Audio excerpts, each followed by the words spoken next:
Bienvenue à tous, merci d'être avec nous pour ce nouveau journal. Au sommaire de cette édition du mardi 4 mars 2025, nous irons dans la région du Baké à la rencontre de Alimata Kone, ancienne agent de sécurité devenue docteur en philosophie.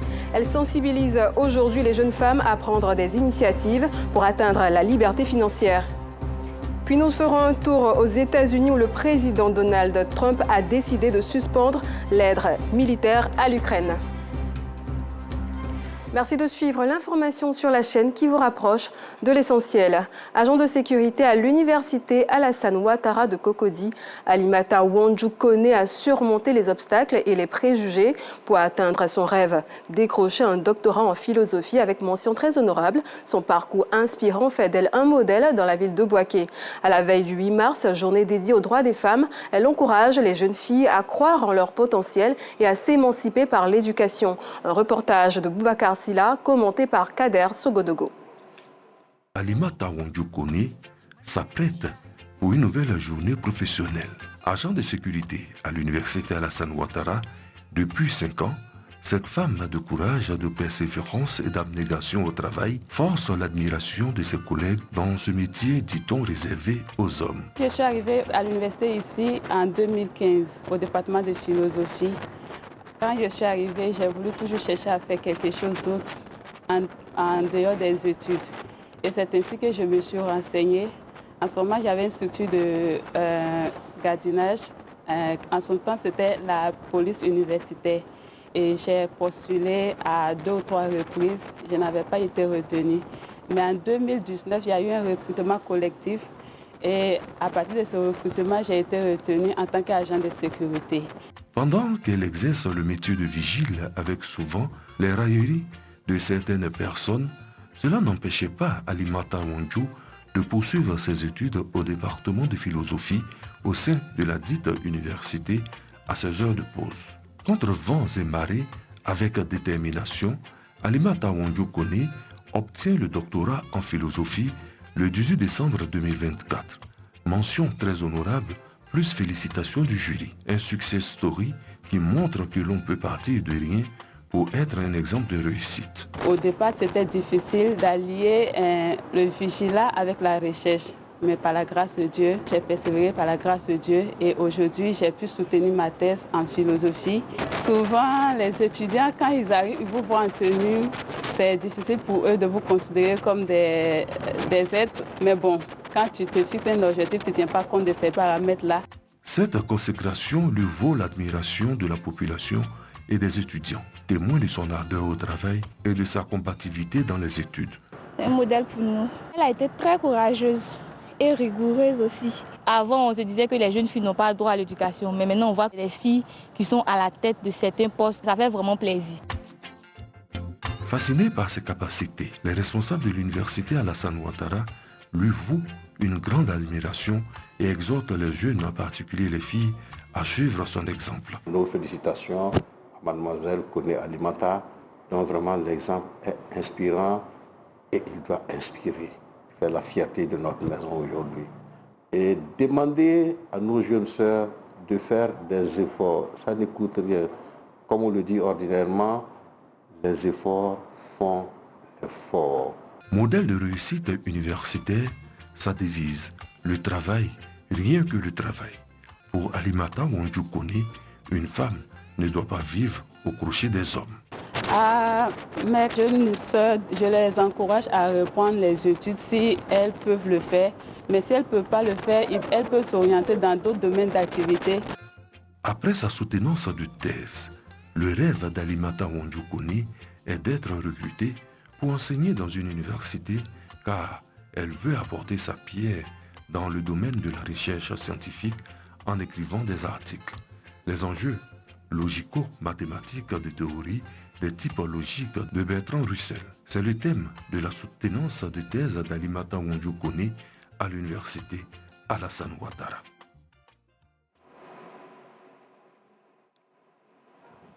Félicitations à Alimata Wanjoukone, ancienne agent de sécurité à l'université Alassane Ouattara de Bouaké. Restons dans la région du Gbeke, cette fois-ci pour visiter les cantines scolaires. Ce programme gouvernemental vise à garantir un repas aux enfants les jours d'école afin d'assurer à tous les élèves un bon état nutritionnel indispensable à la réussite de leur formation. Boubacar Silla et Kader Sogodogo nous donnent plus de détails sur le mode de fonctionnement des cantines scolaires.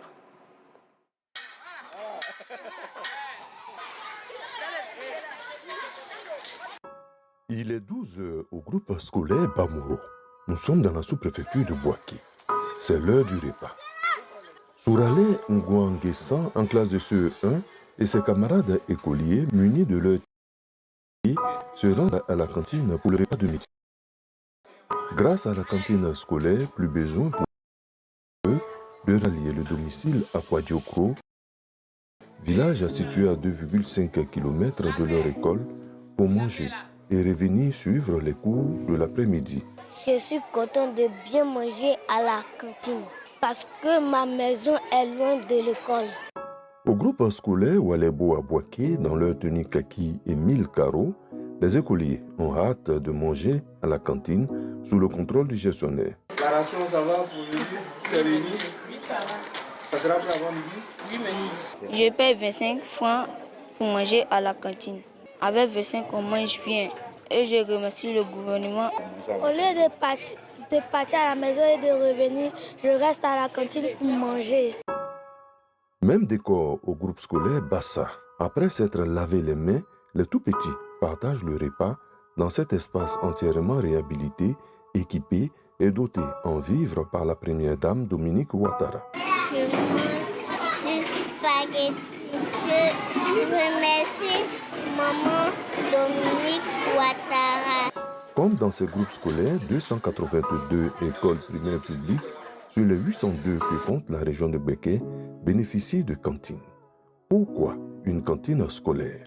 L'objectif des cantines scolaires, c'est pour améliorer le rendement scolaire des enfants. Parce que les enfants, surtout dans nos villages, quand à midi, ils vont à la maison, le temps de chercher à braiser une petite banane, une igname, il est 14h30, 15h. Et les enfants ne reviennent plus. Les cantines scolaires, un programme gouvernemental salué par les parents d'élèves. La cantine a son sens, surtout qu'ils mangent à 25 francs. C'est une grâce pour nous les parents qui partons au travail. Nous sommes rassurés que les enfants mangent bien à l'école. Comment une école peut bénéficier d'une cantine scolaire et comment se fait son ravitaillement? Pour bénéficier d'une cantine, il faut la volonté manifeste des parents d'élèves, et des communautés, des cadres et même des ONG. Et qu'ils s'engagent à une demande écrite adressée par voie hiérarchique à la direction des cantines.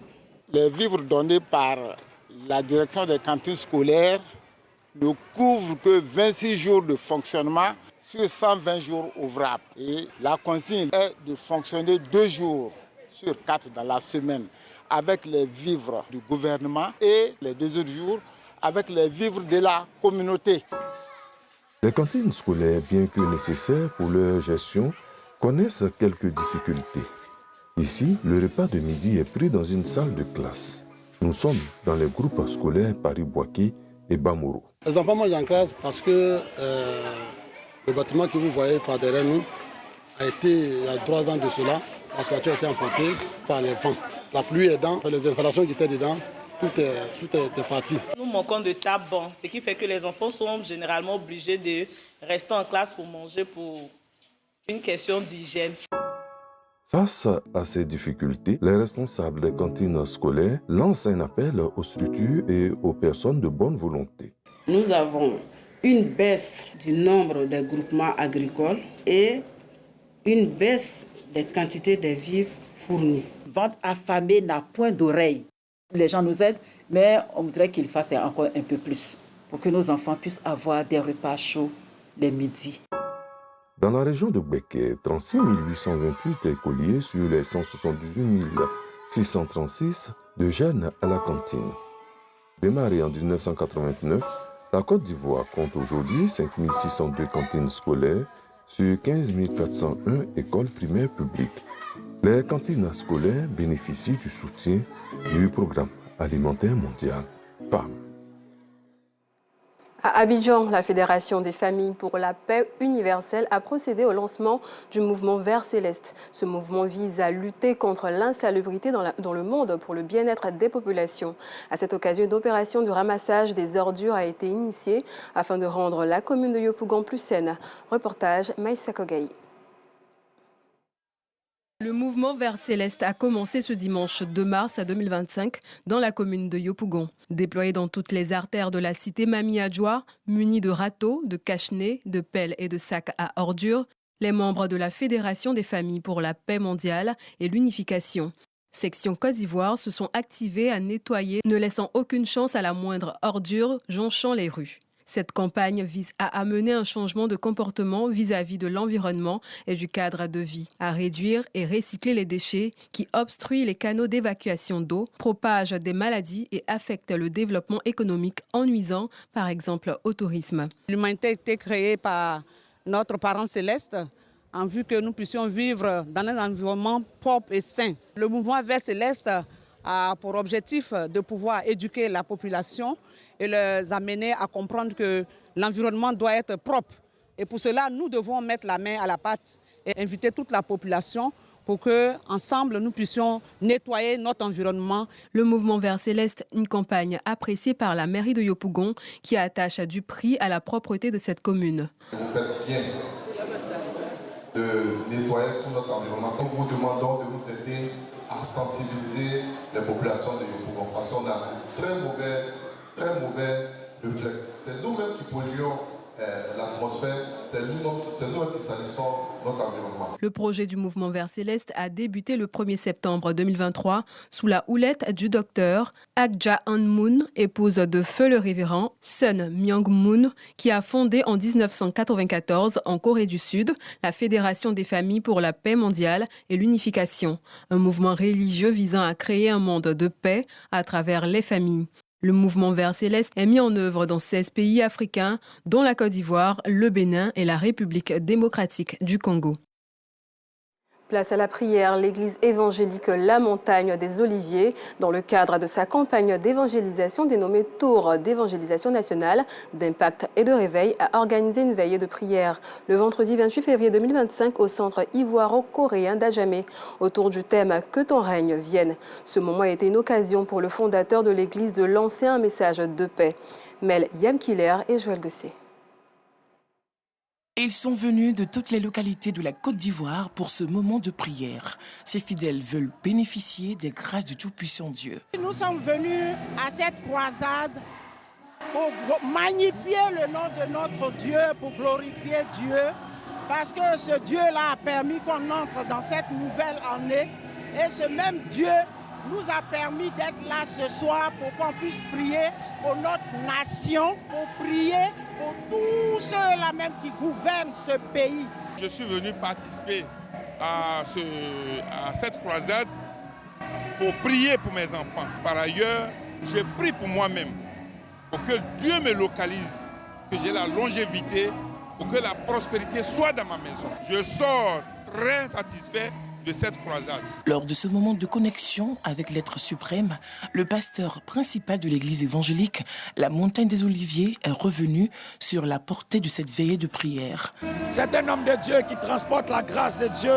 Le prophète Franck Maïk a une grande vision pour parcourir toute la Côte d'Ivoire, pour passer le message de l'évangile, pour prôner que Jésus-Christ est Seigneur dans la Côte d'Ivoire. Ce moment de spiritualité a été une occasion pour les hommes de Dieu de lancer un message de paix. Jésus dit en parole, ma paix je vous la donne comme le monde ne peut vous la donner. La paix qui vient de Christ est la meilleure et elle est durable. Et quand il y a un réveil dans une nation, la paix règne dans la nation. Notre but c'est de prier afin que cette paix, tant recherchée par nos parents et nos hommes politiques, soit une paix réelle au sein de notre nation. Et je souhaite que le Seigneur s'agisse tous nos hommes politiques et toutes les couches de la société, que la paix soit le partage des Ivoiriens. Cette veillée spirituelle qui s'est tenue dans la commune d'Adjamé vise à renforcer la foi des fidèles.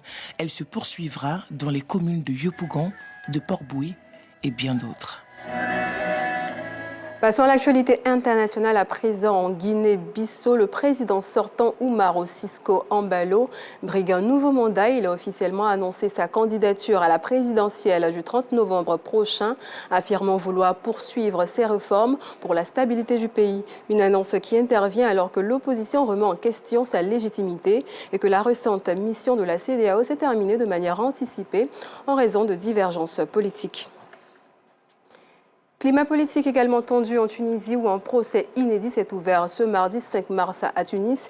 Une quarantaine de personnalités politiques, avocats et journalistes sont jugés pour complot contre l'État et adhésion à un groupe terroriste. Des accusations passibles de lourdes peines, voire de la peine capitale, tandis que les autorités judiciaires justifient ces poursuites par des soupçons de contacts suspects avec des diplomates. La défense et des organisations de droits humains dénoncent une tentative d'éliminer les voix critiques du régime. Les principaux accusés en détention comparaissent par visioconférence, une mesure critiquée par leurs avocats.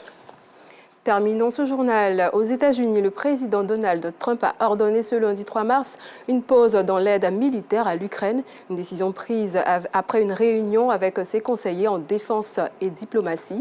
Dans un contexte de tension avec Kiev, Washington affirme vouloir réévaluer cette assistance pour s'assurer qu'elle contribue aux efforts de paix. C'est la fin de ce journal. Merci de l'avoir suivi. Prochaine édition, 17h40.